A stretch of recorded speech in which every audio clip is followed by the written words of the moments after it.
maneho ny mahafirenena ny firenena anankiray ny hira-pirenena endrika isehoan'ny fanomezan-danja azy ny tsy fanapahana ny andiny rehefa mihira azy vavaka raha teo ny hira-pirenena malagasy ka tsy tokony ho tapahina hoy Ibody Rasoamampiolona lehibe ny komity mpanohana ny fankalazana ny fetim-pirenena.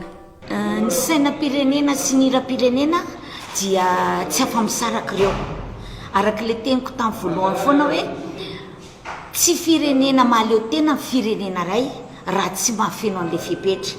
Anisan'izany koa ny hira-pirenena.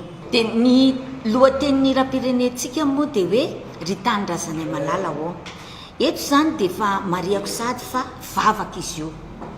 Inona mahavavaka azy? Pastora no namorona azy. Pastora Rajaso. Nanao ny tonony kosa tsy pastora fa olon-tsotra Norbert Raso. Ny sainam-pirenentsika dia misy loko telo. Ny hira-pirenentsika koa dia misy andininy telo. Reo mifameno reo.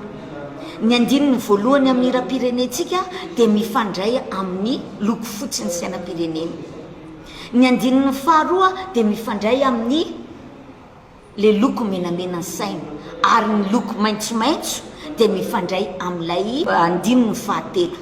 Ka noho izay hoe mahavavaka azy zay, noho izay hoe isy ifandraisany amin'ilay sainam-pirenena zay ny hira-pirenenantsika, dia tsy tokony ho tapahana zany hoe ny andininy voalohany ihany no ataoko rehefa hira ny hira-pirenena, fa tsy feno mivavaka.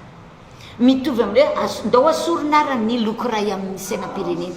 Ohatr'izay zany ny nahy.